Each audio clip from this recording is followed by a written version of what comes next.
Deu certo. Olá, boa tarde! Chegamos para mais uma live. E dessa vez eu não estou sozinha. Nós estamos aqui, uma das melhores professoras de literatura que eu conheço na atualidade, está aqui junto comigo, que a gente tinha que trazer os melhores, na verdade? E a nossa aula de hoje ainda é para o nível do segundo ano, que é uma aula de pré-modernismo. Mas eu vou chamar aqui a professora que vai chegar e dar um show para todos vocês, que é a professora Laila. Se apresenta aí, Laila. Oi, pessoal, tudo bem? Como é que vocês estão?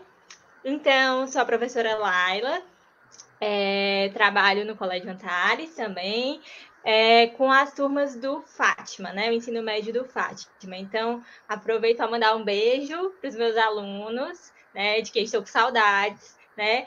E vai ser uma honra participar, né? Dessa conversa com a Patrícia, né? Sobre esse tema que é tão importante dentro do conteúdo de literatura, né?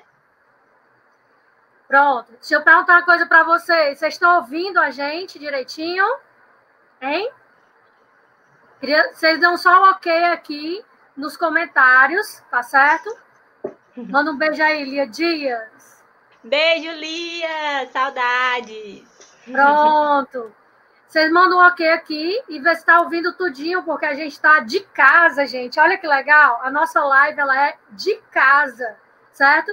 E a gente vai trazer para vocês o tema de pré-modernismo. A Laila preparou um material muito massa aqui para vocês, para a gente fazer um resumo do que seria esse tema, né? Esse tema literário, tá certo? Então, a nossa live é a live de casa, mas que a gente também vai ter muitas informações especiais, tá certo?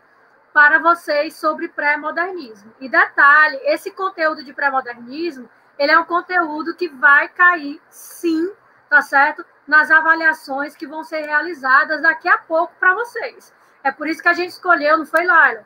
Escolheu falar mais uma vez desse assunto para vocês, pessoal do segundo ano. Por quê? Porque vai realmente cair esse tema, tudo bem? Então, a gente vai começar a compartilhar, eu vou compartilhar com vocês aqui o material da Laila, tá certo? Para que a gente possa entender aqui esse material, ok? Então, deixa eu só abrir aqui para a gente ver ele um pouquinho maior, né? E o tema é pré-modernismo, certo? É um tema que foi escolhido porque ele realmente vai cair numa de nossas aulas. Ainda tá pretinho, né? Vai dar certo. Pronto. Vai aparecer aqui pra gente. Deu certo. Pronto, agora deu certo. O tema aí é de pré-modernismo. A Laila preparou um material maravilhoso, tá certo? E a gente vai falando desse contexto do pré-modernismo. Façam as perguntas de vocês, tá certo? Essas perguntas a gente vai responder no decorrer da live, porque no decorrer da live a gente vai responder todas as perguntas, não só a Laila, mas também eu, que estou aqui, né, com essa maravilhosa, e a gente vai responder as perguntas de vocês, todas as dúvidas. É importante que vocês tragam as dúvidas de vocês, tá certo? Então, vamos falar de pré-modernismo? Bora! Vamos lá, falar de pré-modernismo. Então, só uma coisinha que eu lembrei, né? Além desse slide, eu também fiz um TDzinho. Aí eu vou compartilhar, né? Acredito que o material chegue junto com a agenda, certo? Que está resumido, mas um pouco mais... Não tão resumido, né? Vamos lá. Enfim, meu povo, então, quando a gente vai falar de pré-modernismo, primeiro a gente tem que esclarecer que não é uma escola literária, né? Não é considerada uma escola literária. Então, não está no mesmo patamar de classificação, por exemplo, do naturalismo, do realismo, que a gente viu, do parnasianismo, do simbolismo. Não é uma escola literária, é considerado um período de transição. E aí, avaliando o contexto histórico em que ele está inserido, avaliando, né, o estilo dos escritores, dos romances, dos poemas que vão surgir nesse período, a gente vai perceber por que não é considerado uma escola literária, mas um período de transição, tá certo?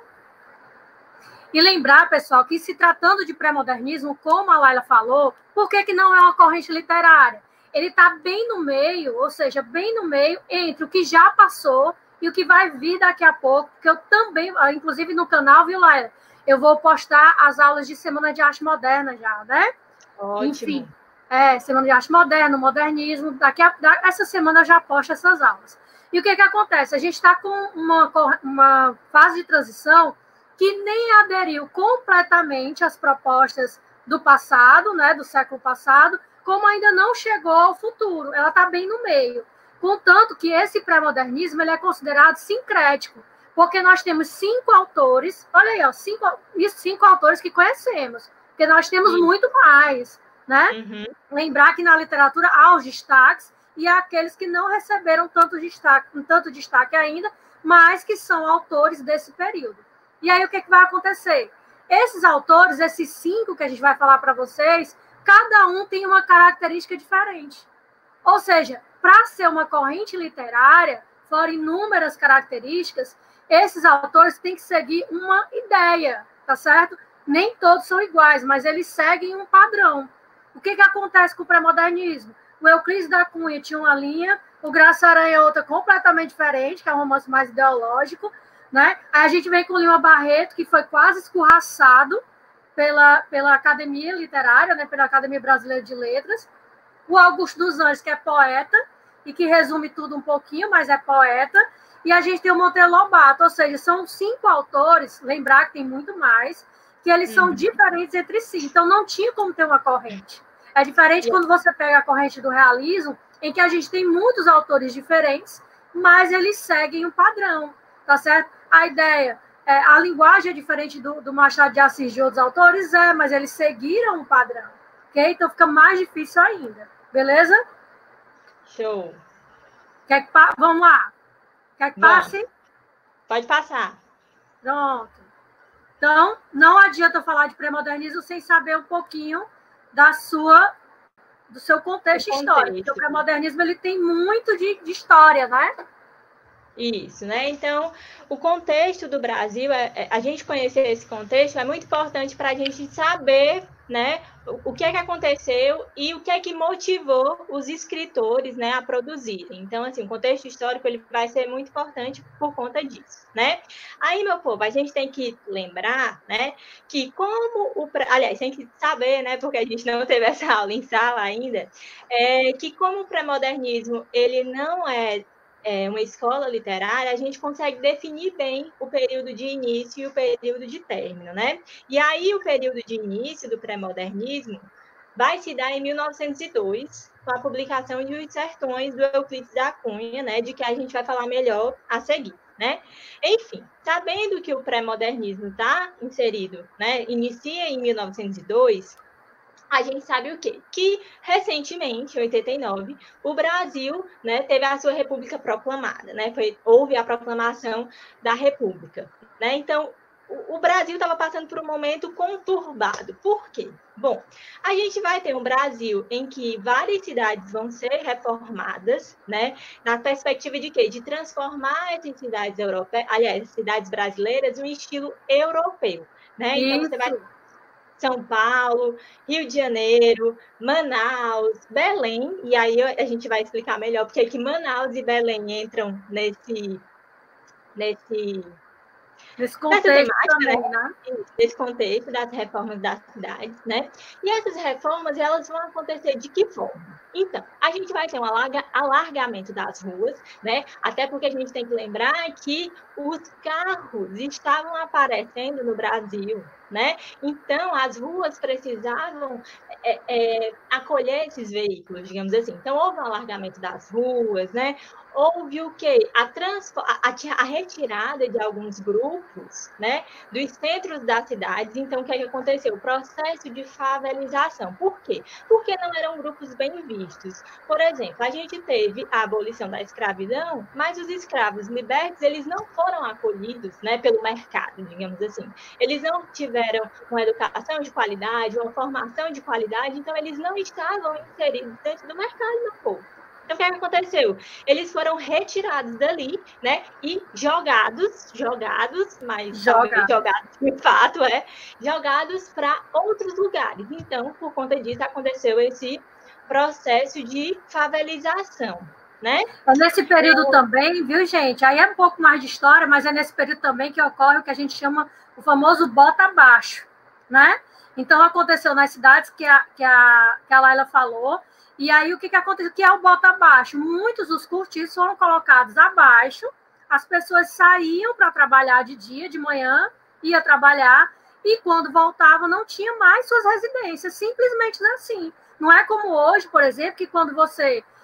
que o governo precisa fazer pagar para que, né, pagar para que você... no caso, paga para que você, pelo seu espaço, né, de moradia, e você procura um outro espaço para poder sobreviver. Não era assim, simplesmente a pessoa saía de manhã para trabalhar, geralmente eram escravos libertos, né, recentemente libertos, ou que compraram sua alforria, ou, enfim, não eram pessoas da alta sociedade, que moravam em cortiços, porque os cortiços são as primeiras favelas. E aí eles colocaram abaixo. Para quê? Para justamente o que a Laila falou, para essa revitalização, porque o Brasil vivia o que a gente chama, nós tivemos 4, segundo os professores de história, eu confio muito, 4 Belle Époques, e era uma delas, tá certo? Aqui em Fortaleza também nós tivemos isso, porque quem anda pelo centro deve perceber a parte da arquitetura, quem teve a oportunidade de andar pelo centro, a arquitetura do centro ela é uma arquitetura baseada no modelo europeu, né? A Universidade Federal do Ceará, que é o estilo romano, né? Aquelas portas e etc. Tudo aquilo ali advém também, claro que com o passar dos anos, né, desse período. E lá no Rio de Janeiro, principalmente ali na Cindelândia, a ideia era a construção do teatro municipal, né, do Teatro Municipal do Rio de Janeiro, enfim. E as pessoas que moravam ali, gente, elas foram para as favelas. E tem uma favela muito conhecida, que é a favela da Providência, da época do Pereira Paz, que é o prefeito do Bota Abaixo, considerado o prefeito do Bota Abaixo. Então, o que acontece? Não houve oportunidade para essas pessoas que perderam suas residências. Elas simplesmente foram jogadas ao léu. E detalhe, começaram, né? Tu lembra dessa história que eles começaram a fazer um monte de lei, não pode andar sem camisa, não pode ficar na rua, não pode... Gente, mas as pessoas perderam suas casas, iam ficar onde?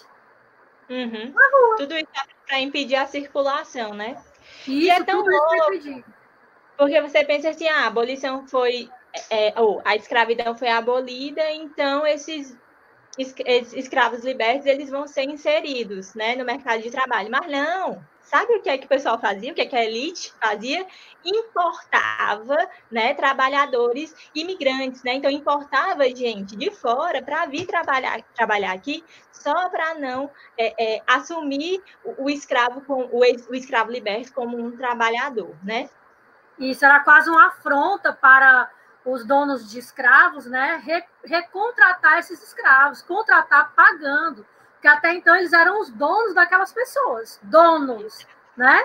Enfim, dono daquelas pessoas. E aí eu vou pagar agora para trabalhar alguém que era minha propriedade. Então era por isso que eles passavam, tá certo? Certo. Então, além, né, dessas reformas nas cidades, né, dessas reformas dos espaços urbanos, né, muitas coisas vão acontecendo nas regiões como um todo, né? Então, por exemplo, no Nordeste, você vai ter diversos conflitos, né? Então, por exemplo, você vai ter o Arraial do Bom Jesus com Antônio Conselheiro, né, que acolheu diversas pessoas em situação carente, né, se tornando quase que uma espécie de novo Jesus Cristo, né, assim, Isso. Salvador. Inclusive, né? até a imagem dele é parecida, né? Exato, né? Então, você vai ter, além desses do Antônio Conselheiro, né, e a questão da Guerra de Canudos, falta a palavra, né, e a questão da Guerra de Canudos, você vai ter também o cangaço, né, no Nordeste. Então, assim, os embates entre polícia e cangaceiros, e aí a gente lembra do épico, né, Lampião, né, porque esses cangaceiros queriam, né, que os coronéis pagassem para que os cangaceiros protegessem as propriedades, né, desses coronéis. Então, assim, são diversos conflitos no Nordeste. Isso, e na verdade o Canudos foi só um dos conflitos, né? Um dos conflitos que aconteceram nesse período, nós tivemos muitos conflitos mais, tá certo? E esse é destaque para a gente no pré-modernismo, porque ele é um dos livros que marcam o início de tudo, né? Tem uma pergunta aqui do Paulo. A da Paula. Paula, desculpa. Diz aí, o pré-modernismo é o primeiro sucessor do romantismo? Não, né, meu povo? O pré-modernismo, ele vem ainda um pouquinho depois, né? Depois do romantismo, a gente vai ter o realismo, a gente vai ter o naturalismo, a gente vai ter o parnasianismo, a gente vai ter o simbolismo. Tudo bem que realismo, naturalismo, parnasianismo e simbolismo, eles estão em um período histórico mais parecido, né? Ali no século XIX, né? Mas, assim, não é o primeiro que vem após o romantismo. Isso, ele não vem. Depois do romantismo, nós tivemos outras correntes literárias que são fundamentais também para a formação da nossa literatura. Lembrar que a nossa literatura, praticamente, ela era naquele centro, né, entre Rio de Janeiro, São Paulo e Minas Gerais. O Nordeste, ele sempre foi muito esquecido para isso. Quando a gente chega no pré-modernismo, é que a gente tem aí uma visão do Nordeste, que aí você deve pensar assim, mas Patrícia, lá no romantismo a gente falou no romance regionalista, beleza, só que lá no romance regionalista, por mais que ele tenha falado do Ceará, enfim, de outros lugares, eles, de alguma forma, idealizaram isso, e não era essa a proposta do pré-modernismo, ou seja, o pré-modernismo vem a posteriori, vem depois, e vem com outra perspectiva, tá certo? E vem com outra possibilidade. A gente tem aqui outra pergunta do Vinícius que é meu aluno. Vai lá. Patrícia, esse é o contexto da formação das favelas? Sim. É o contexto onde se formam as primeiras favelas. Porque o que vai acontecer? Eu vou falar do Pereira, né, que é o prefeito do Bota Abaixo, porque fica muito claro para a gente a formação dessas favelas. Quando ele morou muito tempo na Europa, e aí quando ele veio para o Brasil, né, se tornou prefeito do Rio de Janeiro, ele queria transformar a capital do país, no caso, né, o Rio de Janeiro, na época, em uma nova Europa, tá certo? E o que é que impedia, principalmente lá no centro? Os cortiços. Então, a melhor forma de acabar com tudo isso e fazer o plano dele era botar abaixo. E aí, deixando bem claro tudo aquilo ali, né? Botar abaixo, como assim? É botar abaixo mesmo, certo? É acabar com tudo sem o auxílio, né? Sem auxiliar as pessoas que moravam ali.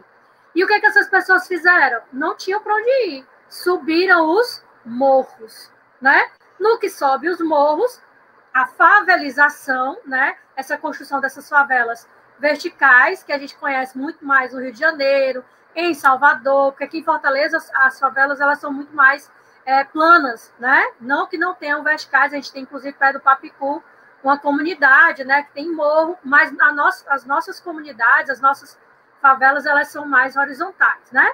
Enfim, e eu gosto muito, viu, Laila, de falar favela mesmo, porque isso aí não é pejorativo, né? Quando a gente fala de favela, gente, não é pejorativo, não tenham essa palavra como pejorativa. Por quê? Porque favela, inclusive, é o próprio Euclides da Cunha que explica para a gente essa terminologia de favela, certo? Que vem de uma planta que ele encontrou lá na trajetória dele, quando ele sai até chegar a Canudos, ele encontra uma planta que o formato dela é um formato de favos, tá certo? Por conseguinte, aí ele foi favos, né? E veio a ideia de favela. Então, eu não gosto muito quando as pessoas dizem, a senhora está sendo preconceituosa. Pelo contrário, eu estou valorizando a origem do termo, certo? E aí, diferente do IBGE, que trabalha com comunidades subnormais. Eu acho que essa temática que é ruim. Quando ele trabalha lá, as comunidades subnormais. Aí você parte do pressuposto que tem alguma coisa que é normal. E quem mora na favela não é normal. Entendeu? Então, eu gosto que coloque... Eu falo muito isso na sala de aula para a gente valorizar os termos, né? Tá certo? Então, voltando ao que o Vinícius está perguntando, é a formação inicial dessas favelas, tá certo? E o Euclides da Cunha, engraçado, ele aborda isso. O Lima Barreto, ele não aborda isso. Demais. Né? Porque por conta disso mesmo é que ele é criticado, tá certo? Sim. Ok? Eu tô adorando porque tem várias perguntas, né? Eu tô gostando muito. Vocês estão interagindo, que ótimo, gente. Isso. Então, teve uma pergunta interessante do Christopher, eu acho que é esse. Tá aqui na tela. Certo. Christopher. Porque os brasileiros estavam tentando copiar os europeus em vez de criar uma identidade própria, né? Meu povo... Pergunta maravilhosa. Ótima, né? Mas, meu povo, a gente tem que lembrar que o Brasil, ele começou, né, enquanto colônia de Portugal, né? Então, assim, o ideal de bom, de maravilhoso, de legal, era o que? Era o estilo europeu. Então, o brasileiro, ele estava querendo se aproximar o máximo possível para quê? Para mostrar que ele fazia parte de uma elite, né? Que ele tinha um estilo máximo, um estilo chique, né? Esse estilo europeu. Vão começar, né? Os escritores vão começar a pensar no estilo brasileiro. Na verdade, no romantismo, a gente já tem o José de Alencar tentando buscar essa identidade, né, brasileira, mas ainda muito baseada nos valores europeus, né? E aí a gente vai ver, né, não agora ainda especificamente no pré-modernismo, mas no modernismo, essa tentativa realmente de criar a sua própria identidade, né? Mas, por exemplo, no pré-modernismo, a gente já tá, né? Ele acontece lá, quer dizer, entrar o que é comum a redação que é mesmo, porque a gente tem muita ideia de dizer que o que é de fora é mais importante ou é melhor do que o nosso. E na nossa cultura, a gente já faz isso hoje, gente. Tá certo? A gente faz assim, é porque nos filmes, né? Bom é o filme de fora. Bom é o filme americano. Bom é o filme tal. Porque no filme brasileiro tem muito palavrão. Mas no filme americano, quem fala inglês, né, que não aprenda, sabe também que um modelo americano é porque em 1900 ainda né? Nós copiamos tudo. Modelo, a gente passa com a nossa, com o nosso e com a nossa fala somente em 1922, quando tem aqui o modernismo primeira fase. Por quê? Porque na segunda já é um retorno ao modelo do passado. Por que isso acontece? Porque a gente tem uma síndrome de colonizados tão grande que a gente não consegue tirar. A gente sempre acha que o modelo europeu é o melhor. Não estou dizendo aqui que a literatura que foi feita na França, na Alemanha, nos outros países não sejam importantes, elas são, mas elas servem de base, elas podem nos auxiliar, mas a gente pode criar uma arte, uma literatura com a nossa cara, que foi o que os modernistas tentaram. Patrícia, a gente tem que lembrar que não era só a pessoa, eu quero escrever no estilo brasileiro, né? Assim, eu quero usar a fala do brasileiro, né, comum. Não, porque existe uma crítica literária por detrás disso que está muito envolvida com esses modelos europeus. Então, não era bem visto, né? Realmente não era bem visto quando se tentava trazer algo completamente inovador, né? Então, a gente tinha que se assemelhar realmente ao que tinha de fora. E o Lima Barreto foi um dos autores que sofreu bastante com isso, né? Quando ele quis colocar a linguagem, uma linguagem mais coloquial, uma linguagem mais objetiva, mais jornalística, sem os rebuscamentos, ele foi considerado quase um analfabeto pela crítica, gente. Ele, por muitos anos, foi considerado alguém, pessoa não grata, tá certo? Dentro da academia. E aí a gente imagina, pega o Lima Barreto e tem um repertório sociocultural tão grande, né? Para a nossa vida, né, para a nossa formação, e a gente pensa como é que esse cara foi rechaçado pela academia, certo? Aí a pergunta, a gente tem aqui... Patrícia, eu queria guardar a pergunta da Mariana. Pronto. Guardar um pedacinho, porque no próximo slide eu vou retomar justamente essa pergunta que ela está fazendo, certo? Então, Mariana, não esqueci. Ninguém esqueceu, tá tudo aqui, a gente vai estar na tela, viu? Não se preocupe, não. A gente fala já. E aí, então, a gente viu a reforma das cidades, né? Então, essa mudança no espaço urbano, os conflitos que aconteciam no Nordeste, no norte do país, né? No Amazonas, ali no Pará, o que estava acontecendo? A borracha estava em alta, então o ciclo da borracha estava em alta, né? Então, o que aconteceu? Existia uma valorização daquela região, existia uma valorização, inclusive, cultural. E aí, para quem aqui já foi em Manaus, e eu fui, mas não fui nesse lugar, né? Trago a lembrança do Teatro do Amazonas, né? O Teatro Amazonense. Ai, Deus, Ele é lindo. desse período, né? Do pré-modernismo. Então, você vê, eu fui lá no começo do ano, né? E você vê que tipo, tem um centro em Manaus, desse teatro, e é muito bonito, né? Bem nesse estilo europeizado, de fato, né? Não tive a oportunidade de entrar, né, no teatro, mas é espetacular, é belíssimo, né? Belíssimo no estilo, e ali, às vezes a gente acha que por ser o Rio de Janeiro, né, o São Paulo vai ter uma estrutura muito superior, né, por conta de toda uma questão histórica, mas quando você vê o estilo do Teatro Amazonas, pelo amor de Deus, incrível, né? Então tem a ver com essa riqueza do ciclo da borracha, e isso vai ser importante para a gente refletir sobre a questão de o pré-modernismo não ser uma escola literária, né? Além, Pode ir. além dessa riqueza da borracha, a gente não pode esquecer da região sudeste, né? E do poder que a República do Café com Leite teve, né? Então, assim, como o café, ele trouxe riqueza para o país, né? Como o café ele estimulou a produção cultural em São Paulo. E é incrível porque até hoje, né, a gente tem uma cidade com uma vida cultural muito intensa, né? Então tem a ver com essa questão histórica. E assim, só voltando à questão da borracha e do café, complementando um pouco da fala da Laila, a ideia do Teatro Amazonas ser tão bonita assim é porque quanto mais ostentação, falando a linguagem mais popular, né?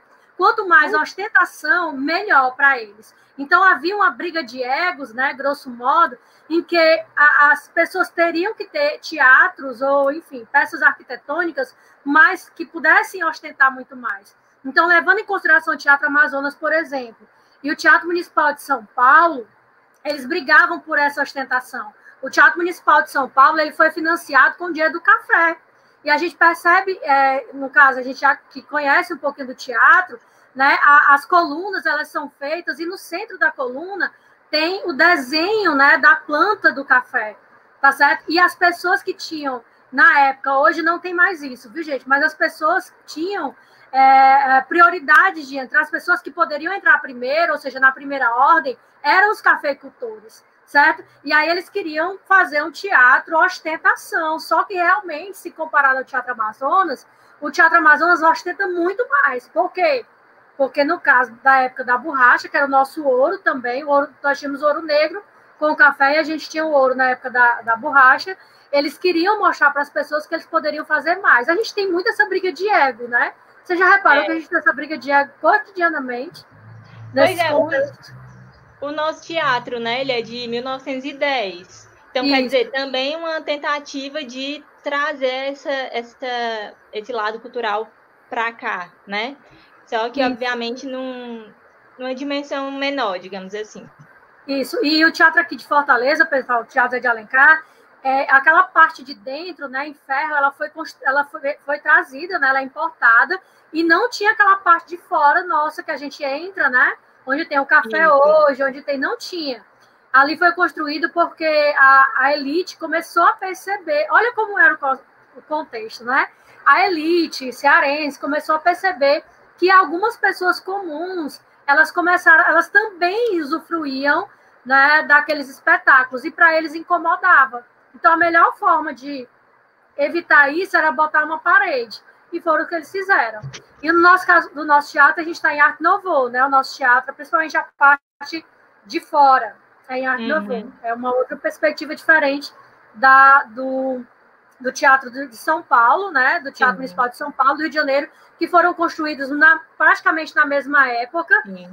O de São Paulo começou um pouquinho antes, e o do Rio de Janeiro um pouquinho depois, só que o do Rio de Janeiro foi construído, terminou mais rápido. Por quê? Porque ela era a capital do Brasil e eles começaram a construir o teatro de trás para frente. Eles pensaram de que forma? A gente constrói toda a parte de estrutura de trás e o que foi importado, que é a parte mais, né, decorativa, etc., eu posso colocar depois. E foi o que aconteceu. Eles colocaram depois, por isso que eles levaram acho que 5 anos só para a construção, e 2 anos depois é o de Teatro Municipal do Rio de Janeiro. Mas os dois são belíssimos, perfeitos. Podemos passar? Podemos passar. Vamos lá, passar. Pronto, né? Então, retomando a pergunta da Mariana, né? Eu contratei ela para fazer essa pergunta. Perfeita!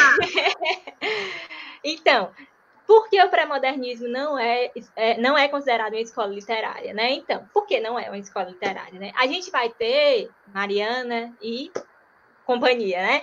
É uma multiplicidade de focos e interesses, né, nos escritores. Por quê? Porque eles vão ter perspectivas diferentes, eles vão focar em aspectos diferentes, né?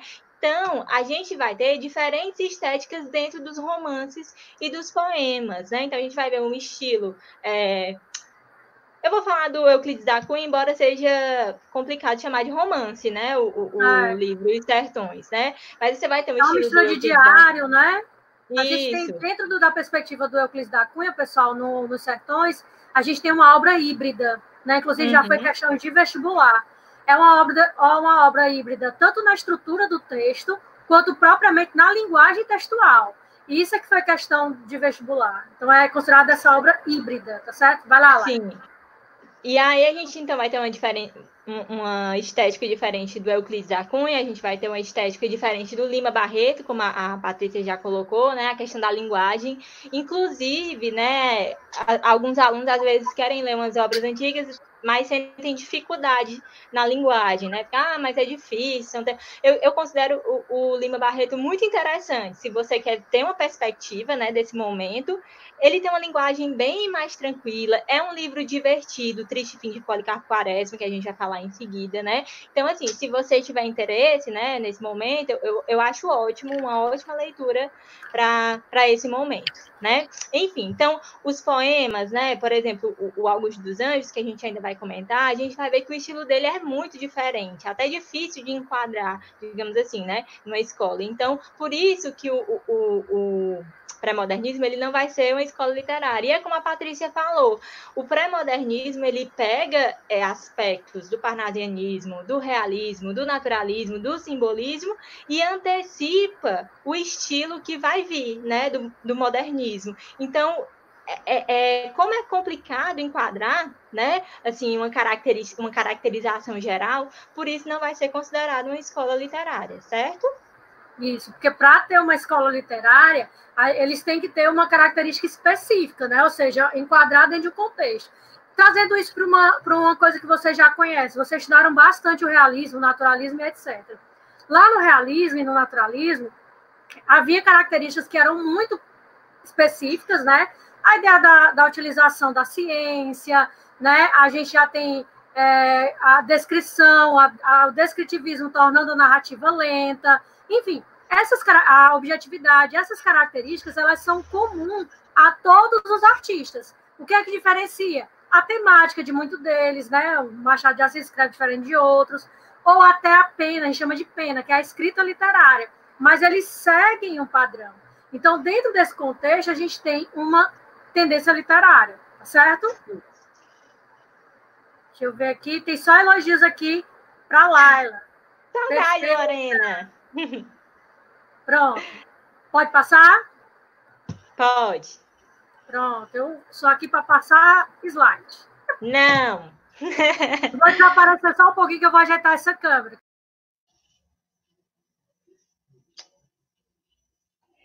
Pronto, meu povo. Então, saudades, né? Então, meu povo, enquanto a Patrícia volta, eu vou comentando aqui e enquanto ela aparece. Então, vamos lá. Quem seriam esses principais autores do pré-modernismo? Antes de começar, eu queria falar para vocês que esse assunto, ele está na parte 3, né, do livro da Moderna. Então, já começamos, né, segundo ano, a parte 3, e está na página 494, certo? Vocês estão me ouvindo? Eu não sei se vocês estão me ouvindo. Digam se estão, por favor. Digam ok. Estão ouvindo? Ai, não, tá só. Ok? Tá, né? É porque não dá para ouvir nada, aí eu fico achando que eu estou falando só. Então, meu povo, esse conteúdo tá na página 490. Dá para ouvir, Patrícia? Dava para ouvir? Eu tava. Será que eu tô falando só? Então, a gente vai ter esse conteúdo na página 494, né, do pré-modernismo, certo? Só para vocês se ligarem, capítulo 23. Então, os principais autores do pré-modernismo, quem é que a gente vai ter? Né? O livro de vocês, ele traz, assim, com maior detalhamento, com maior atenção, o Euclides da Cunha, o Lima Barreto, o Monteiro Lobato e o Augusto dos Anjos, certo? Então, aqui a gente vai comentar um pouquinho geral e nos próximos slides a gente especifica um pouco mais cada um, beleza? Então, Deixa eu só da responder Cunha, aqui uma pergunta do... Jesus. Christopher, deve ser Christopher, o nome dele. Ele é rico, né? Ele bota esse nome de rico. Ó, ex-escravos conseguiram a oportunidade de plantar o café ou a borracha? Os ex-escravos? Gente, que é o seguinte, quando os proprietários das fazendas de café, eles teve a abolição da escravidão, eles não permitiam recontratar, né, alguns escravos. Por isso que a maioria viviam em favelas, tá certo? Então, se eu entendi a pergunta, não como proprietários, certo? Os escravos, poucos deles conseguiam empregos formais, tá certo? E os donos de fazendas, eles não queriam contratar, por isso que eles fizeram a contratação dos imigrantes, tá certo? Dos imigrantes italianos, notadamente italianos, né? Porque o Brasil recebeu imigrantes do Brasil e do mundo inteiro. Mas, notadamente, nós tivemos a imigração italiana no Brasil e os italianos, olha aí, deixar bem claro para vocês, os italianos, eles sabiam os direitos que eles tinham. Por quê? Porque como era em relação a contrato, então os donos de fazenda, que depois queriam tratar esses imigrantes como escravos, os imigrantes não aceitaram. E aí eu vou fazer só um adendo para depois, né? Não faz parte do nosso conteúdo. Em 1917, nós tivemos a primeira grande greve, e não foi feita por brasileiros só, principalmente por imigrantes italianos, porque eles sabiam que eles tinham direito, tá certo? Ter conhecimento é tudo. Ter conhecimento sobre o que você pode e o que você não pode é tudo, né? Eu morro dizendo para os meninos, ter conhecimento é ter poder. E a partir do momento que você tem conhecimento, pode ser quem for, você tem poder. Vamos falar dos autores? Vamos lá. Então, Euclides da Cunha, né? A gente já comentou um pouquinho sobre ele. O livro que ele escreveu vai ser o responsável, né, por marcar a data de início do pré-modernismo, né? Os Sertões. O Euclides da Cunha, ele era jornalista e foi cobrir, né, a Guerra de Canudos, né? E acho interessante porque a princípio ele parecia ser contra o que acontecia ali, né? Mas aí quando ele vai para Canudos, para o Arraial, né? Ele vê a situação assim degradante em que as pessoas viviam, ele vê a questão da desigualdade social e pelo que essas pessoas estavam lutando, ele se compadece da dor do outro, né? Ele cria aí a chamada empatia que a gente fala tanto hoje, né? Então, assim, ele vai e luta, né, digamos assim, porque ele escreve esse livro e luta por esse grupo também, né? Por ser jornalista, ele tem uma linguagem diferente, né? E aí a gente vai ter uma aproximação entre a literatura e a história, né? Por isso que eu já tinha comentado antes, é difícil de você definir o que é o livro Os Sertões, se é um romance, se é uma obra de pesquisa científica, né? Porque a linguagem, ela é, como a Patrícia falou, híbrida, né? Ela vai misturar bastante, né? Tu quer comentar mais? Porque aí depois a gente ainda tem mais um slide. Aí, como é que a gente faz? Pronto, não. Dá pra gente... Deixa eu só continuar, né? Só complementar. E essa linguagem híbrida, pessoal, essa dificuldade que a gente tem de determinar o pré-modernismo como tendência literária, como corrente literária, a gente já especifica, já fica muito claro a partir dos Sertões. Por quê? Sim. Porque como o próprio Sertões não tem uma linguagem específica, e o próprio Sertões já diz assim, essa fase de transição aqui, ela vai ser uma fase extremamente misturada. E detalhe, O Euclides da Cunha, ele é só um dos autores que marcam o início do pré-modernismo, que a gente também tem o Graça Aranha. E o Graça Aranha, ele nem é tão falado, gente, porque até a Lália foi aqui, a gente conversando, não foi, Lália? E assim, não é tão falado por quê? Porque o romance do Graça Aranha, que é Canaã, ele é um romance de carga ideológica, certo? Então ele vai fazer uma luta entre duas ideologias diferentes, tá certo? Então a gente, a partir de dois personagens principais. Porque a narrativa propriamente dita, a história mesmo, ela é bem bestinha. Mas quando a gente vai ler o romance Canaã, o romance propriamente dito, é que a gente percebe o quanto ele está... A ideia de duas ideologias, né? Duas ideias diferentes que se opõem, certo? Então, ele vai ficar para tentar fazer com que a gente, leitor, chegue a um ponto comum, tá certo? Ou seja, de que lado você vai ficar, né? Meio estranho aí, tá certo? Vamos lá. Lima Barreto, né, como a gente também tinha iniciado, né, o comentário, ele vai falar muito sobre essa parte urbana, né, ele vai retratar principalmente, não só a parte urbana, né, chique da cidade, né, ele vai retratar os subúrbios cariocas, né, tem um texto no livro de vocês que eu acho muito interessante, falando das enchentes, né, do Rio de Janeiro. Então, assim, ele focar muito na questão urbana. Como? Ele vai focar muito na questão urbana, né? Isso, ele vai focar na questão urbana, principalmente a periferia do Rio de Janeiro, e com personagens muito característicos. Quando a gente olha o texto e a gente percebe qual é o objetivo do Lima Barreto, a gente descreve o texto, já sabe que é do Lima. Por quê? Você percebeu que eu sou muito próxima do Lima Barreto, né? Lima, né? Mas brincadeiras à parte, viu, gente? Então, quando a gente lê o texto do Lima Barreto, a gente percebe o quanto a pena dele é muito específica, né? Então, ele vai falar sobre as lavadeiras, sobre os alcoólatras, sobre os loucos, principalmente as pessoas da periferia que foram esquecidas. Aí você deve se perguntar por que esse cara resolveu falar sobre justamente essas pessoas que não são matéria literária, porque ele fazia parte, né, desse contexto, tá certo? Ele sofre a questão do preconceito, né? Isso, muito. Inclusive, as obras dele, algumas das Recordação do Escrivão Isaías Caminha, a própria Clara dos Anjos, né, citada aí pela Lorena Gurgel. Essas obras do Lima Barreto, eles têm muito do que ele vivenciou, do que ele conheceu, tá certo? Sim. Então, não estou dizendo que, em caso de Recordação do Escrivão Isaías Caminha, a obra seja o próprio Lima Barreto, porque a gente não tem essa... Eu costumo dizer para vocês o seguinte: se o autor não disse, a gente tem que botar os dois pezinhos no chão e tentar entender até que ponto ele não confirma essa informação. Então, mas é muito mais fácil ele falar de preconceito racial, da periferia, porque ele vivenciava tudo isso.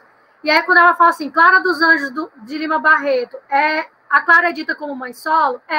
A Clara será uma mãe solo. Tá certo? Por quê? Porque quando ela se apaixona por esse rapaz, né? Um rapaz até de nome americano, de uma família não tão rica, viu, gente? Mas a Clara era filha do carteiro, então ela era classe baixa, né?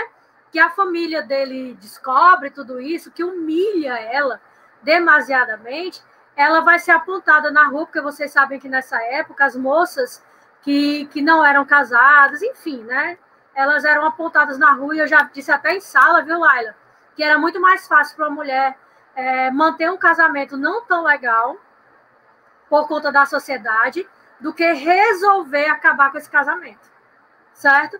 Então, assim, no caso dela, nem casamento tinha, porque ela foi enganada, né? E no que ela é enganada, ela acaba como a Lorena Gurgel fala, a famosa mãe solo, né? Porque não existe mãe solteira, existe mãe solo. Né? Uhum. Vamos lá? E é legal porque é uma crítica, né? Uma crítica a essa sociedade que preza tanto pelo casamento, independente das condições em que ele ocorra, e independente do quanto a mulher sofreria em determinado relacionamento, né? É uma crítica interessante. Isso é um repertório para redação. Não sei se é possível dentro de uma redação, não me lembro, não me vem nem um tema de redação para isso. Mas esse texto da Clara dos Anjos, ele fala da questão do preconceito racial. Oi? Teve aquele tema do Enem sobre violência contra a mulher. Tá, e é uma forma de violência, porque a gente pensa assim, violência só quando bate, Não é. Quando a mãe do Stephens, eu não lembro, quando a mãe vai falar com a Clara e humilha ela, e o pior, é uma mulher para uma mulher, né? É uma mulher para uma mulher. Quando acontece isso, é quando a gente percebe, por exemplo, um outro tipo de violência, tá certo? Eu acho que isso é muito... Quando eu digo que o Leão Barreto tem muito repertório, ele realmente tem muito repertório para redação, certo? Então, a questão da mãe solo, do preconceito racial, e detalhe, a Clara era mestiça, ela era mais para branca, como é o meu caso, porque eu sou mestiça também, branca, do que para negro, mas ela era mestiça, não importa, e ela era pobre, né? Ela era da periferia, certo? Vamos lá? Bora.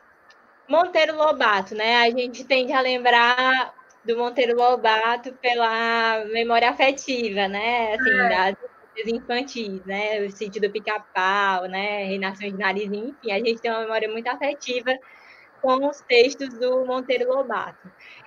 Mas aqui ele está dentro, né, dessa perspectiva do pré-modernismo pela sua denúncia social, né, dos problemas do povo, principalmente do interior do Vale do Paraíba, certo?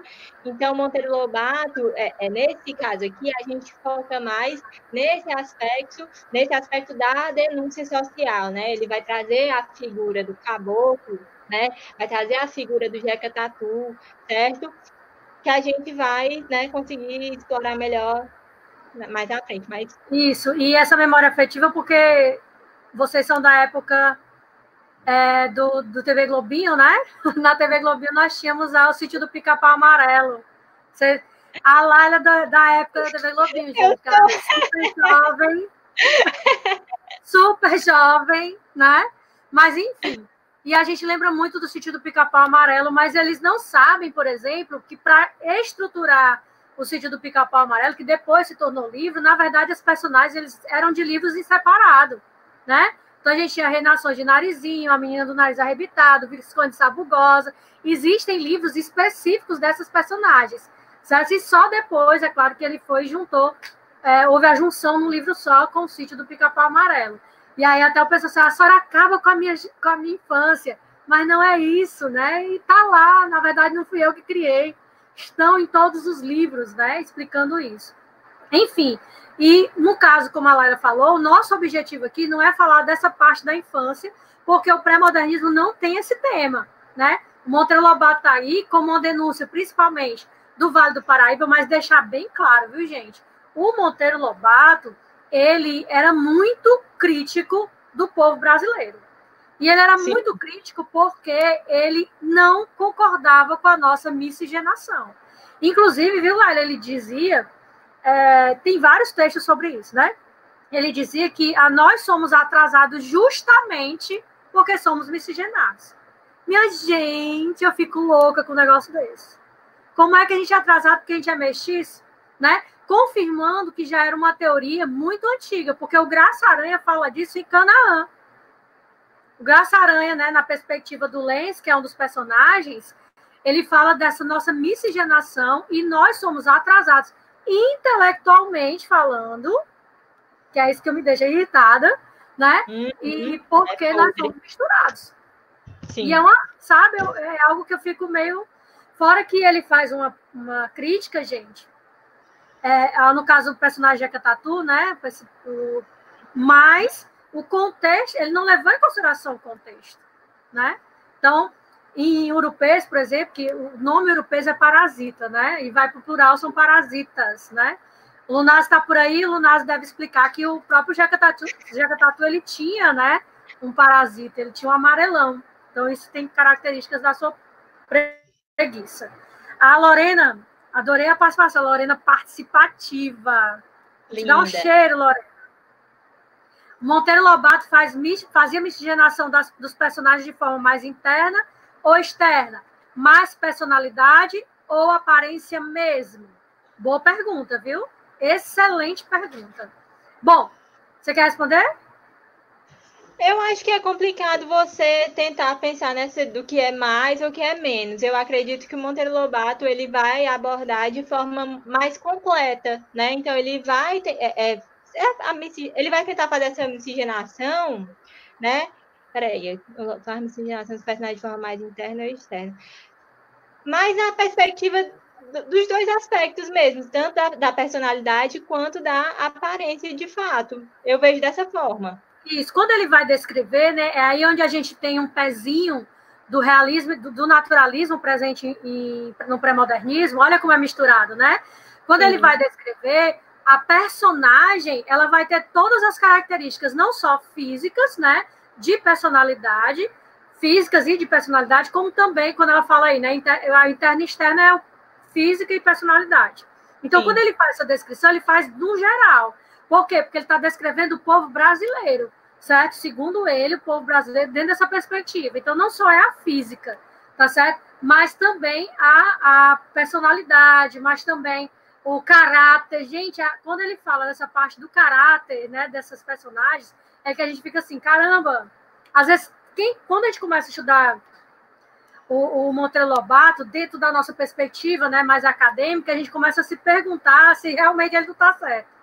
Se é realmente, por quê? Porque realmente algumas coisas batem, né? Mas depois a gente vai pensar, não é bem por aí, não, né? Por exemplo, a gente não se considera atrasado intelectualmente de acordo com outros países e outros lugares.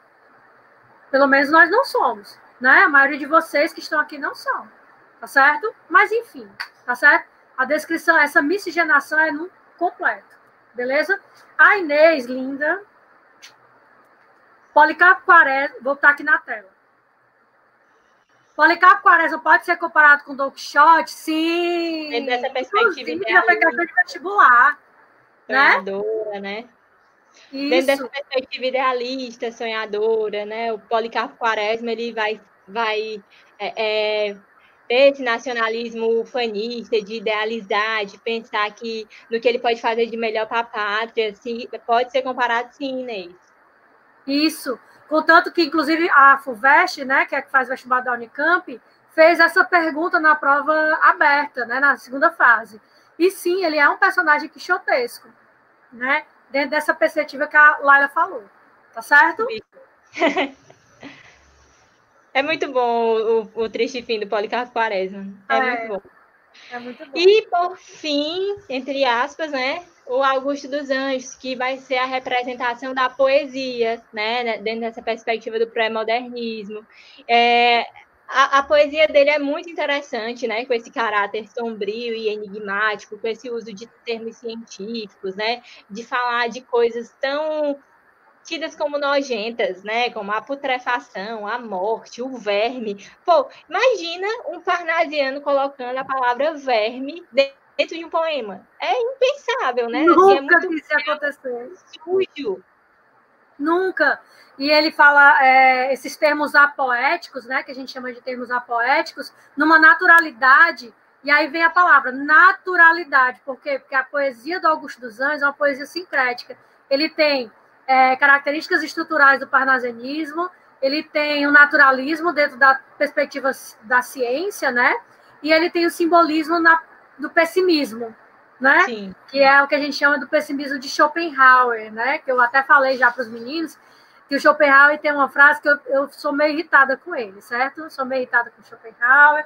Ele diz que a gente só tem problema porque ele está vivo, né? Então resolva os seus. Ele tem uma coisa meio bad, meio machista. Aquela, né? Meio... O Vinícius, meu aluno, eu fiquei mal depois de escutar a Patrícia contando a história do Policarpo. Vinícius, você vai ser mais divertido. Não vai ser tão triste, porque ele mistura a coisa da comédia, né, com a tristeza.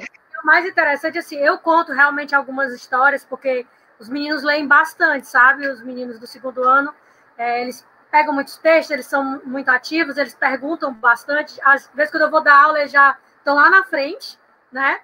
E ficam esperando para poder dar aula, ou então dão indicações. Eu gosto muito das indicações dos meninos, o Vinícius é um exemplo disso.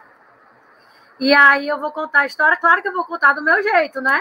E não dá para contar tudo. Gostaria muito, mas não dá para contar tudo. E aí, realmente, a gente percebe que alguns, eles ficam... Quando a gente está no romantismo, que eu só conto história que tem final trágico, Professora, só conta coisa que... Gente, mas é porque é o mais legal.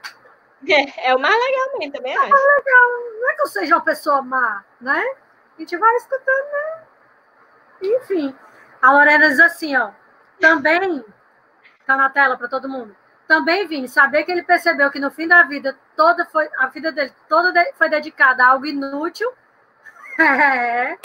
Concordo, Lorena. É por isso que é importante a gente ter uma visão crítica da coisa, né?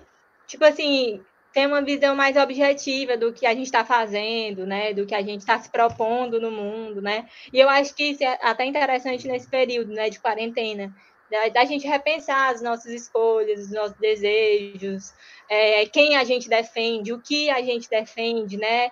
E, assim, o que me deixa menos angustiada no caso do Policarpo é que pelo menos ele se deu conta.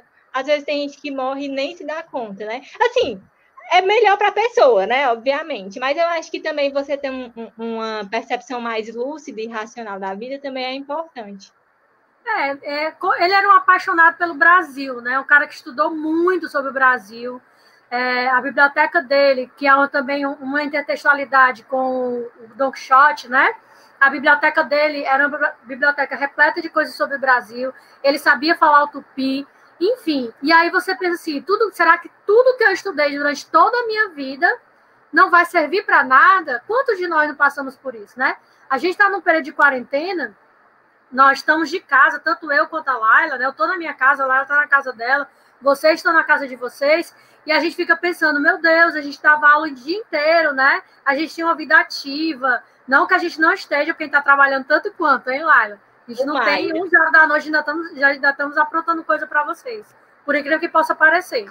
E aí, a gente pensa assim, meu Deus, tudo que a gente fez durante a vida inteira, né? Eu tenho 15 anos de sala de aula, e a primeira vez na minha vida, né, que eu estou passando por uma situação em que eu estou gravando uma live, aliás, que eu estou tendo uma live, tendo aula com o meu aluno ali, olhando, ele está ali fazendo pergunta, mas eu não estou olhando no olho dele de fato, né? E aí eu começo a repensar muita coisa. E eu acho que muitos de nós, o Policarpo Quaresma, ele repensou isso quando estava na Ilha das Cobras, né? Ele já estava lá. E eu acho que a gente também vai passar meio que por isso também, né? O Christopher Schick, o pré-modernismo é uma etapa de transição porque ele não tinha uma ideia universal entre os escritores. Não gosto muito dessa palavra universal, que é como se todo mundo, né?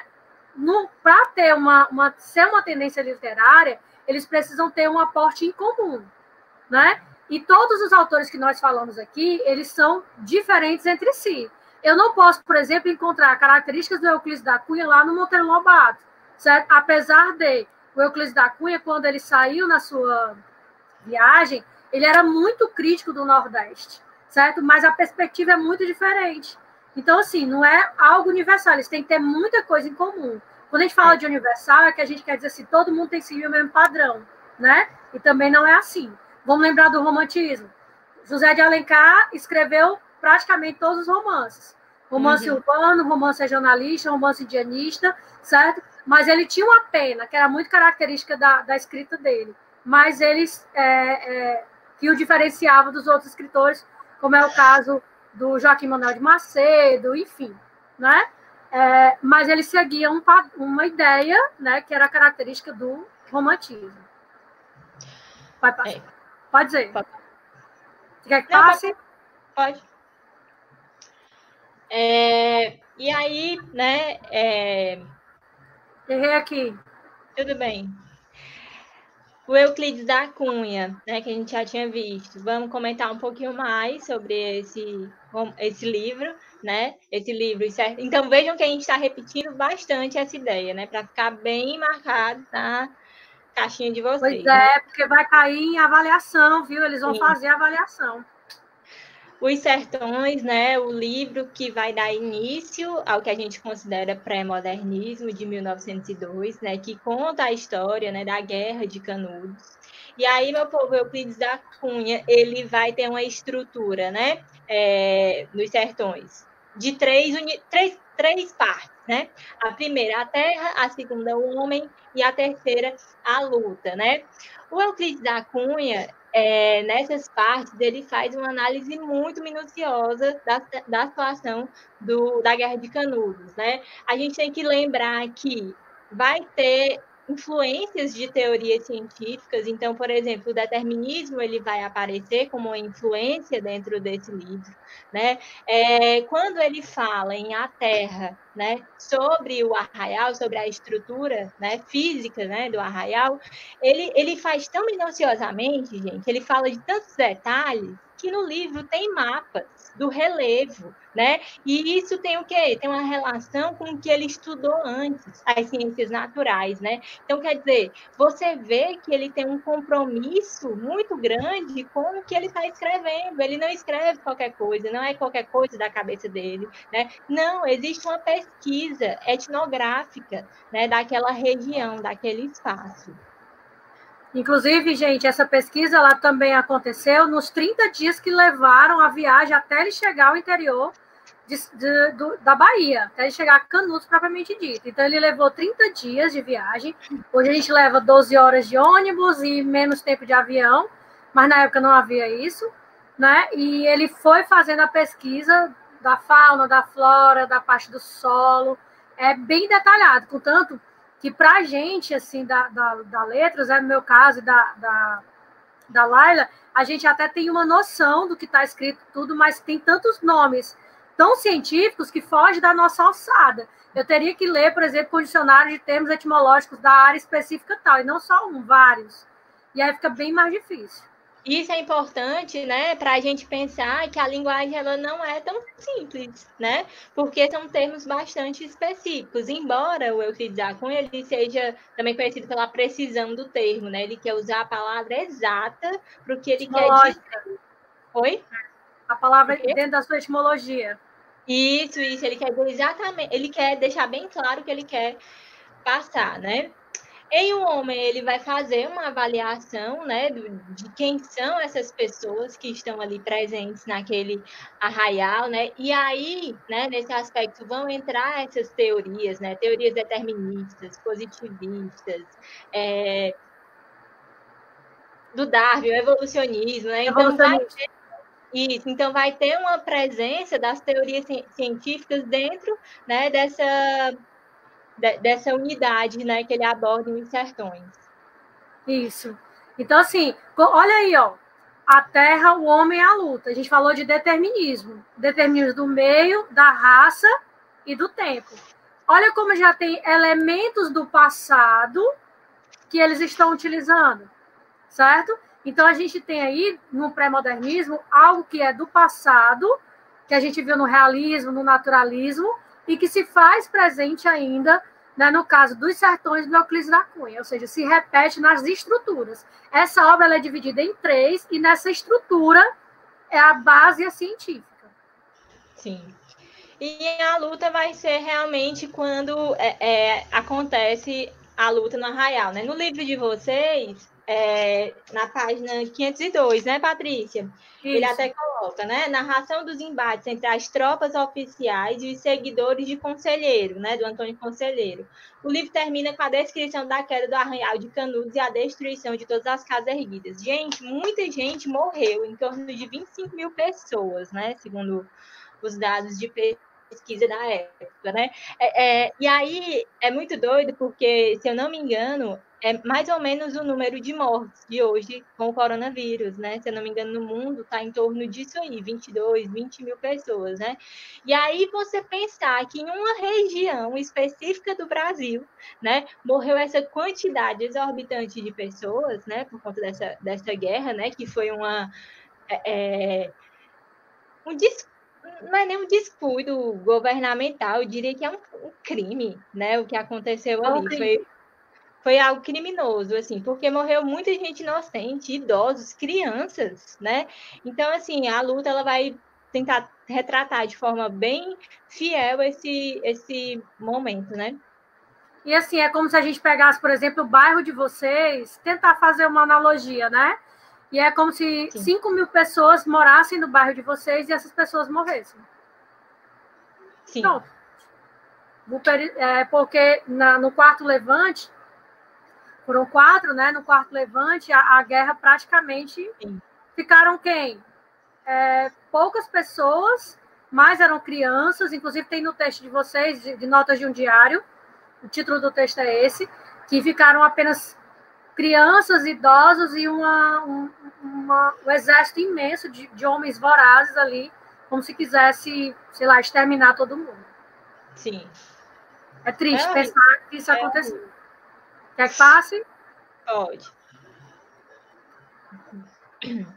O Lima Barreto, né? A gente já comentou bastante também sobre ele, né? E Isaías Camille e Clara dos Anjos, como a gente já havia comentado, a questão da denúncia do preconceito racial, né?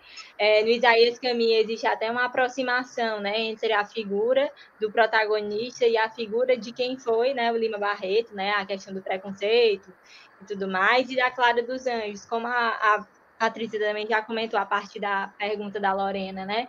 Essa denúncia desse destino da mulher, né? De ter apenas que se casar e ter filhos para ser feliz, né? É muito interessante ver como essa perspectiva vem mudando, né? Tipo, às vezes a gente é pessimista, né? Acha que pessimista e idealista, né? Acha que o passado é sempre melhor, né? Mas eu, sinceramente, eu não trocaria o mundo atual pelo mundo de um século atrás, assim, né? Então Não, porque hoje a gente pode estar aqui pela internet dando aula para vocês e tá tudo bem, né? Tanto eu quanto Laila, a gente tem a formação acadêmica da gente, vocês estão buscando a de vocês, muitos já têm também, mas nessa época nessa época as pessoas, as mulheres, elas não tinham isso, né? Não fazia parte da vida da mulher não que ela não quisesse buscar, mas ela não podia, porque o destino dela era ser mãe e dona de casa, o que não é um problema, né? Não é um problema, mas a mulher ter um espaço de educação e também esse espaço de trabalho era praticamente assim, como assim, né? Porque o homem foi educado para ser o que ia sustentar o lar, né? E a mulher que ia cuidar dos meninos, o que também não está errado, mas eu acho que naquela época era bem mais difícil porque ela não tinha escolha. Hoje a gente tem escolha, né? De poder fazer as duas coisas. E o triste fim, né, de Policarpo Quaresma, que vai ter esse embate, né, entre o real e o ideal, né, entre aquilo que está acontecendo na nação, né, do Policarpo, e aquilo que ele idealiza, aquilo que ele imagina, né.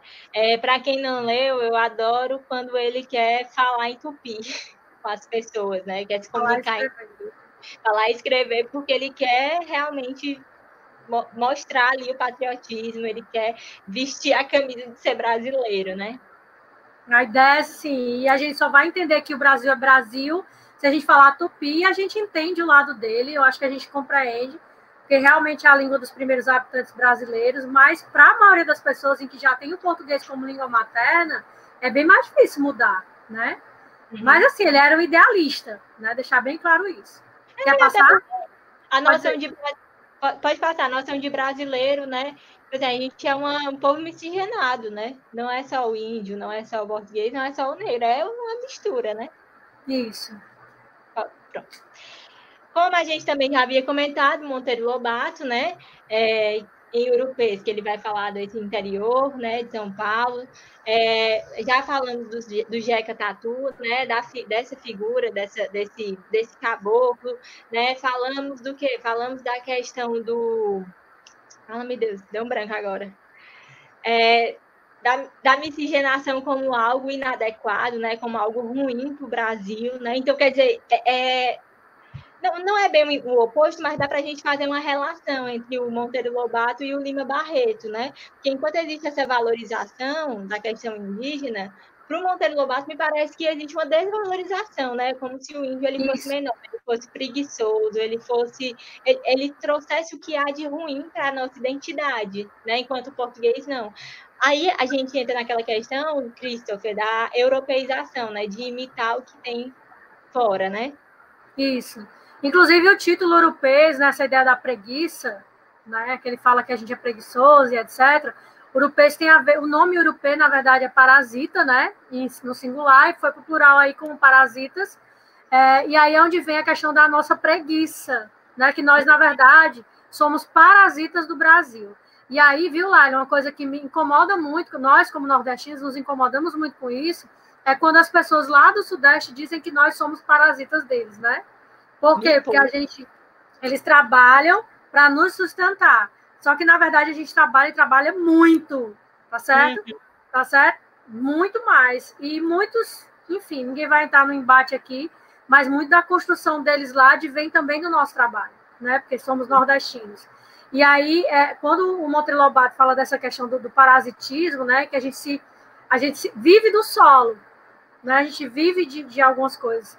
É como se a gente só se valesse daquilo, mas não usufruísse daquilo, mas não dava a contrapartida, né? E também Cidades Mortas, né, livro de contos, com a denúncia desses problemas sociais, o Vale do Paraíba, a decadência do Vale do Paraíba com a questão do café, né, e a questão da desigualdade social. Então, embora haja esses problemas do Monteiro Lobato, ele foi muito importante para realizar essa denúncia social, né? Então, assim, ele tem uma literatura que produz essa denúncia social. E a comparação aí dele, quando ele fala do Vale do Paraíba, era sempre comparando com o Oeste Paulista, que era considerado mais industrializado, ou seja, por que lá no Oeste Paulista eles conseguiram desenvolver e no Vale do Paraíba não? O contexto era diferente, né, gente? Contexto de seca, o Vale do Paraíba estava em seca. Patrícia, tem só uma pergunta da Inês, mas vamos deixar para o final, que esse Vamos lá. É o último, então a gente espera, né? Isso. Vamos deixar para o final, a gente finaliza com o Augusto dos Anjos e faz a pergunta. Certo. E aí, então, Augusto dos Anjos, eu me arrependi de não ter colocado um poema, um trecho dele. Mas aí tá sendo. Né? Fruto do carbono e do amoníaco. Esse poema é muito característico dele, né? Tarefa de casa, pesquisa o poema. Tô brincando. Gente, então, Augusto dos Anjos, né, ele vai ter essa poesia marcada, né, pela angústia e pelo pessimismo. Ele morreu muito jovem, com 30 anos, né? Então, só teve a produção desse único livro, que foi publicado 2 anos antes da morte dele. Com 28 anos, até me assusta, porque eu tenho 28 anos, né? Então, assim, você pensa que uma pessoa é jovem, né? Assim, eu tenho tanto para viver. Ele tinha também, muito. Né? E, então, é uma poesia marcada por angústia, por pessimismo, né? É a angústia metafísica que se chama, né? Essa desilusão de não tem quem se amparar. O que é Deus? O que é a alma? O que é que vem depois da morte? Na verdade, o que é que somos aqui, né? Somos o quê? Mera carne, né? Que vai ser comida pelos vermes e vai ser despedaçada, né? Chega a dar um mal-estar, né? Então, é realmente uma poesia de angústia, de dor, de desgosto, né? Tem até aquela música Pulso, do Titãs, né? Tem um clipe dela que eu gosto de passar, porque... Pulsa, febre, hemoptise... Tá jogando várias doenças e tem um clipezinho que mostra as partes da doença, de uma forma bem crua, né? Então, assim, tem muito a ver com essa perspectiva do Augusto dos Anjos. Isso, e ele dentro dessa perspectiva, dentro do pré-modernismo, ele é considerado, como eu já disse, um autor sincrético, né? Porque a gente encontra todos esses elementos, principalmente do passado, na poesia dele, certo? Sim. E o cientificismo também, como ela colocou aqui, ó, linguagem, ciência e símbolos. Porque nós temos aí o naturalismo e o simbolismo também presente na obra. Os meninos lembram, provavelmente, do segundo ano, de um trecho que eu passo do Perfume, o início do filme, o Perfume, que é quando nasce, né, o bebê, né, que o protagonista, que ele nasce na Idade Média, né, no meio de lixo, de peixe. Você só pode sentir o fedor assistindo, né? Então, realmente é de uma forma muito crua a sujeira, o nojo, a doença, né? Assim, o que há de podre na existência, né? E aí, pessoal, pensando aqui um pouquinho no Exame Nacional do Ensino Médio, que daqui a pouco vocês estão fazendo também, a gente pode fazer a relação intertextual com as vanguardas, nesse caso, né? Então, a gente tem, por exemplo, quando ela falou do Perfume, quando a gente está falando aqui dos textos do Augusto dos Anjos, a gente pode lembrar de alguns momentos do expressionismo, né? Quando? Por que o expressionismo? Porque ele intensifica essas cores, né? Ele intensifica essas dores. As dores, as cores, tá certo? E o pesar, diferente do impressionismo, né? O impressionismo é mais leve. O expressionismo é mais intenso, tá certo? Que é o próximo conteúdo de vocês. Não, esse é o último. Tem só um agradecimento. Vamos responder a Inês. A Inês diz o seguinte: o Lima Barreto produz obras quase autobiográficas em alguns pontos? Se sim, quais? Sim. Ele está perguntando se algumas obras do Lima Barreto elas são autobiográficas. Em alguns pontos elas são autobiográficas. Sim, né? Com a questão do Isaías Caminha, né? E a dificuldade de ter de alcançar um nível social melhor através do fruto do próprio esforço, né? Porque o Lima Barreto ele também sofreu com isso, com a questão racial, com essa dificuldade, né? Então dá para a gente pensar, né, que a vida e a obra se tocam em algum momento, mas é perigoso. Eu acho perigoso falar assim. Eu acho bem perigoso. E principalmente porque no caso do Recordações de Escrivão Isaías Caminha, há o tema da corrupção na narrativa, né? Então Isaías ele sai do interior sabendo que ia ter um emprego, enfim, e não consegue esse emprego, e aí a pessoa que ia dar emprego para ele, que era um deputado, um político, enfim, comete um erro, crasso, e ele descobre, e ele usa esse erro como forma de barganha. Isso é uma forma de corrupção, né? Isso aí não deixa de ser uma corrupção. E aí, se a gente disser, por exemplo, se eu e Laila dissermos para vocês que é uma obra autobiográfica, a gente está incorrendo no erro, porque ninguém sabe da vida no caso do Lima Barretos, se ele usou essa perspectiva, entendeu? Se ele teve a oportunidade de usar essa perspectiva, que é não digo nem a oportunidade, mas se ele usou a corrupção como uma forma, porque esse pobre sofreu tanto, sim, né? A questão do emprego não conseguia porque ele era negro, mestiço, enfim, foi internado 3 vezes no sanatório, então... Mas a questão do preconceito racial, com certeza, o que ele colocava no texto, aí eu vou dizer sem medo de ser feliz, é porque muita coisa ele vivia de preconceito Sim. racial. Inclusive, tem gente que faz curso de escrita literária, né? E uma das dicas que os professores dão, geralmente é isso, é você escrever sobre a sua vida, escrever sobre o que está ao seu redor, né? Porque geralmente é o que a gente tem mais conhecimento, né? A gente se apropria melhor, né? Exato, né? Se apropria melhor. Tem diálogos, né? Mas algumas definições, quem é que dá? O leitor, né? É a gente que vai criar essas relações, digamos assim, né? Então, gente, a gente está chegando ao fim da live, né? Uma live que era para ser 50 minutos, durou 1h18 por enquanto, né? 1h18, porque a gente começa a papear, né? Professor de literatura é assim mesmo, desculpa, ok? Eu espero que vocês tenham gostado, agradecendo demais aqui a Laila, né? Por essa parceria, que não foi a primeira, nem será a última. A gente vai fazer algumas lives também no Instagram, né? Professora Patrícia Viana. Daqui a pouco a gente está fazendo, tá certo? No Instagram é bem mais rápido, né? Aqui essa live vai ficar salva, tá certo? Para vocês, vai ficar salva, junto com outros vídeos também, que a Laila também, se ela quiser postar também, aqui. E agora, né? Lembrar que a gente está com o canal aqui recebendo mulheres maravilhosas, né? E a ideia é essa, né? Que esse canal seja também para vocês, tá certo? Para que a gente possa divulgar também as nossas aulas. E aí, no Instagram, profa, né, Patrícia Viana, a gente vai ter outras lives também com a Laila. Amanhã tem a Virgínia Villagrán, com redação maravilhosa, né? Eu também vou estar aqui, mas eu vou estar mais escondidinha, né? Porque eu quero só apreciar a magnitude que vai ser essa live com a Virgínia Villagrán.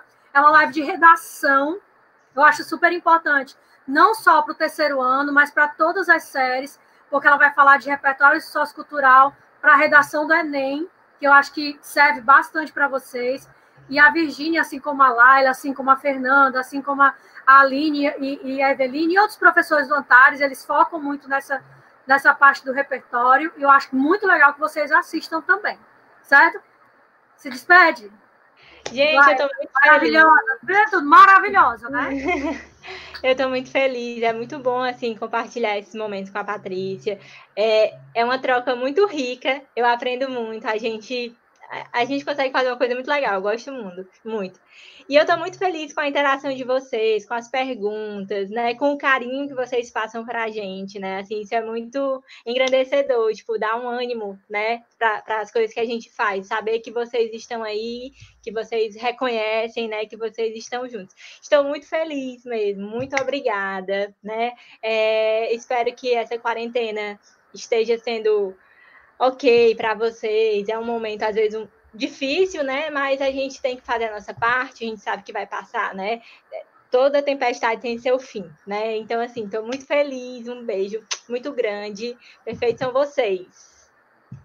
Isso, e não esqueçam que amanhã a gente tem a live com a Virgínia Villagrán, às 16h30, no canal aqui, tá certo? Eu vou estar junto com ela, mas eu vou estar mais escondidinha, como eu disse para vocês. Ela vai trazer a questão do repertório sociocultural, um repertório importante para a redação do Enem. Então, não esqueçam, tá certo? Amanhã eu vou tentar colocar nos grupos e vou também avisar no meu Instagram, né, que é o Prof. Patrícia Viana.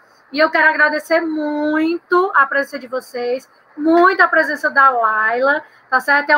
Como eu disse, uma live que era para ser 50 minutos, dobrou e mais um pouquinho, certo? Porque quando o papo é com gente inteligente, é outra história, né? Tá certo? E a gente precisa muito dessas trocas. Beijo para todo mundo que contribuiu, porque foi a contribuição de vocês para essa live. E até amanhã. Tchau. Tchau. Tchau.